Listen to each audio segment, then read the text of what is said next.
So, before we start, okay, sit down, relax. Before we start, let us first offer our humble obeisances and respect which thank the person.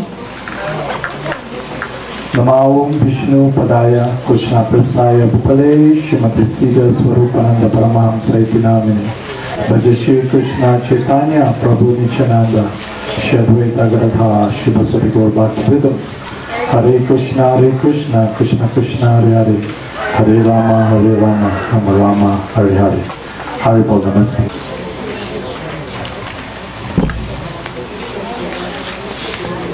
The topic we'll be discussing today is the blind leading the blind. The blind leading the blind.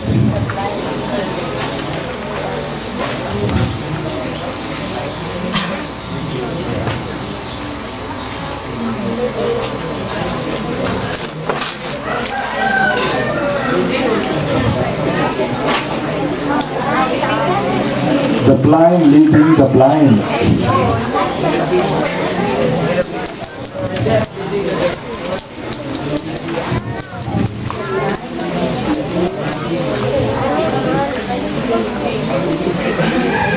When a person comes to this world, when he enters the womb, when he comes out, in the beginning, that small baby, that living entity in the baby body, when he comes out, he cannot see. Because for so long, under the womb, inside the womb,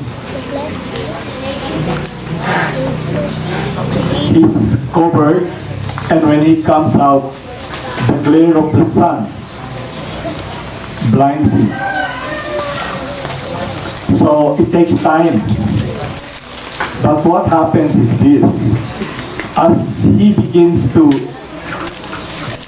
see glare and begin to have vision of this external world, he begins to try to hurdle, solve problems with what he experienced and what he sees with his eyes. But the eye is not a very potent tool to see. Because when a person is in ignorance and he uses his material faculties to see and solve problems, he's bound to fail. So in this world, everybody, majority, are trying to grope in the dark, holding one another. The blind begins to ask another blind person and try to ask questions how he can be guided and how he can actually see. But because the blind cannot guide another blind, it's very hard. That's why, have you seen a blind man? The tool he uses is his cane. Have you seen somebody crossing the street, a blind man? He uses the cane because while he was in this school for the blind, he was taught how to actually be functional by using his ears, his feelings, how he can move around without sight. So if he stands at the side of the street, he first listen. If there's a car coming in, he will not cross. And when there's no more sound, he walks across the street. And he used the cane for trying to guide himself so he will not fall if there's a hole, or he will not actually bump on something that will hurt him. So a blind man is in a very precarious situation. That means that he's actually vulnerable, so vulnerable, helpless. And the faculty he uses is his senses.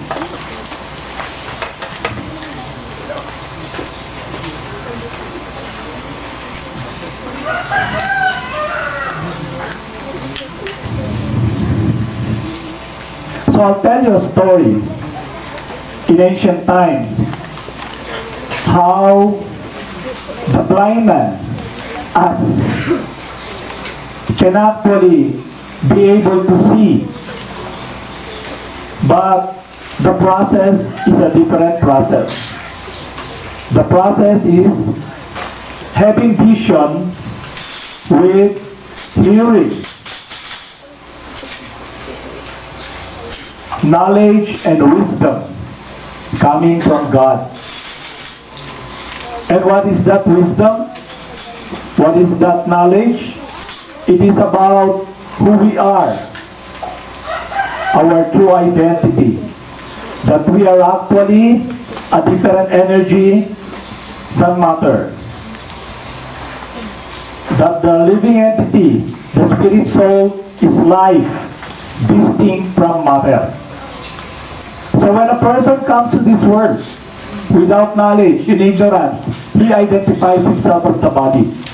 And he uses the faculty of the body to try to check it out or hurdle and solve problems. But as he goes along, the solution he applies is always a failure, because questions like, who am I? Why am I here? What is real happiness? How can I solve death? Birth, death? How come I'm always bothered by my mind, by miseries caused by other living entities, the mind, the body? And he tries to solve these problems by trying to find relief through different sensual pleasures, a search for happiness.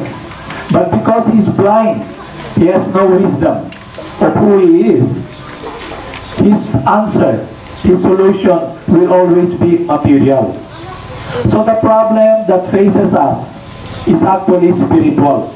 It is about us. So 5,000 years ago, Arjuna is fortunate to be able to have the association of the Supreme Friend, Lord Krishna, the cause of all causes. So I'll read to you a verse in Bhagavad Gita, which is actually written by a great saintly person. His Divine Grace is Bhaktivedanta Swami, and now our spiritual master, Jagadguru Siddha Swarup Ananda Paramahamsa. He is actually passing on this knowledge coming from Lord Krishna. It is about the truth of our identity. And it actually opens our eyes from this blindness of materialism. Because you cannot solve the problems we face by just having material solution. So it begins with approaching somebody who sees, who is not blind. And those individuals are the saintly person coming from Parampara, coming from Lord Krishna. It is God's wisdom passed on through one spiritual master to disciple. And it actually opens our eyes to be able to have spiritual vision. A person begins to understand who he is.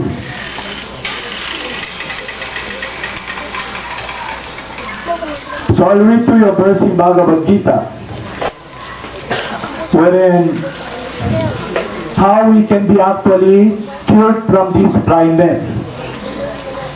Because in our daily activities, in this struggle for existence, we try to solve the problem with material solution.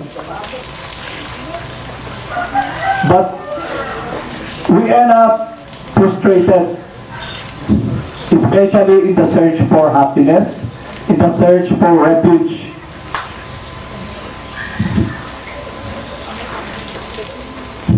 So in Bhagavad Gita as it is discussed.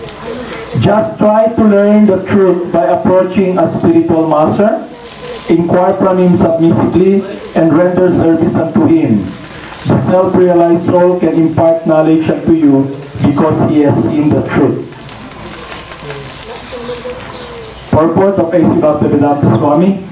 The path of spiritual realization is undoubtedly difficult. The Lord therefore advises us to approach a bona fide spiritual master in the line of disciplic succession from the Lord himself.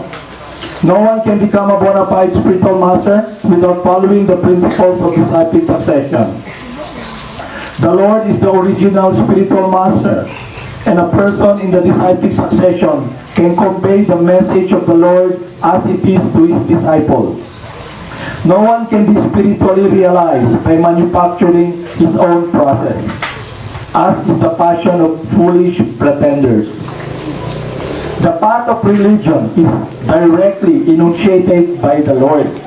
Therefore, mental speculation or dry arguments cannot help one progress in spiritual life. One has to approach a bona fide spiritual master to receive the knowledge. Such a spiritual master should be accepted in full surrender, and one should serve the spiritual master like a menial servant without false prestige. Satisfaction of the self-realized spiritual master is the secret of advancement in spiritual life. Inquiries and submission constitute the proper combination for spiritual understanding. Unless there is submission and service, inquiries from the learned spiritual master will not be effective. One must be able to pass the test of the spiritual master, and when he sees the genuine desire of the disciple, he automatically blesses the disciple with his genuine spiritual understanding. In this verse, both blind following and absurd inquiries are condemned.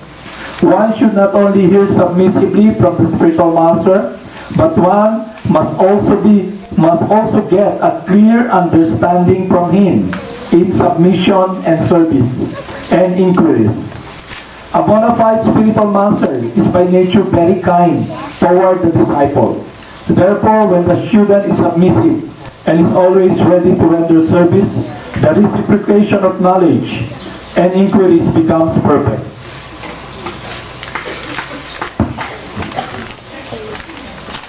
One must search a bona fide spiritual master to be able to actually help him understand the absolute truth.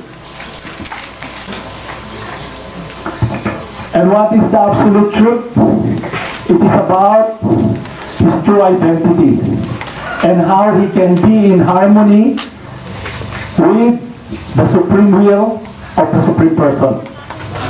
So the blind man, in the beginning, he gropes around, tries to search out knowledge, and in a conditioned state, he is actually lost because the authority he follows are all those blind men around him. So the advice is that we must actually receive a knowledge that is actually coming down from God. So we can actually see. Because the knowledge coming down from the spiritual master, which we actually can receive through our reception, will actually purify our hearts and our minds and actually open covering that covers our eyes, which will actually give us the vision to see who we are. And then, when we understand the reality that I am a different energy from matter, a distinct energy, so the conclusion will be material energy or material, so-called material flickering happiness will not really satisfy me. And then, what actually a great relief is that the fear of death is actually surpassed because a person understands I will exist eternally. And that I can have connection and a relationship with God while in this world. And when I leave this world, I go back to Him, where there is no death, where there is no matter. In this world, we always associate with people who are blind, and they give opinion, answers to our question. It's like there's this story that four blind men, they cling with one another and try to follow one another. So the first blind man, he holds the tail of the elephant, and the other blind man holds his hand. So they're following the elephant wherever it goes. And they don't know whom they're following. And they don't even know what they're holding. So it's like this material world. Seemingly, we think we're knowledgeable. We're knowledgeable. We're so arrogant. As if we have all the answers to the problem. But if we look closely to our lives, we don't have answers. The answers that we have is not real security. It does not give comfort to the heart, to the living entity, because the refuge is based upon this ignorance of our identity. So the first truth that the spiritual master passes on is about our true identity, that we are a different energy from matter, and that our natural position is that we are actually the eternal loving servants of God, and that actually we can actually act and engage in real activities in service that is a connection with the pleasure of God. So Bhagavad Gita actually is a science wherein we are receiving knowledge coming from God, the descending process. In this material world, when we come out of this world, the process we try to accumulate knowledge is the ascending method. But because our senses are limited, we cannot see what is beyond it. We cannot even see the back of our heads. But if you look around, as if everybody has the answer. And then, we are actually blinded in ignorance. We think that these people have the answer. Success for them is based upon so-called material happiness, and they try to portray that they are actually in knowledge and actually they have their act together. But in the end, if we follow them, we will just end up like them.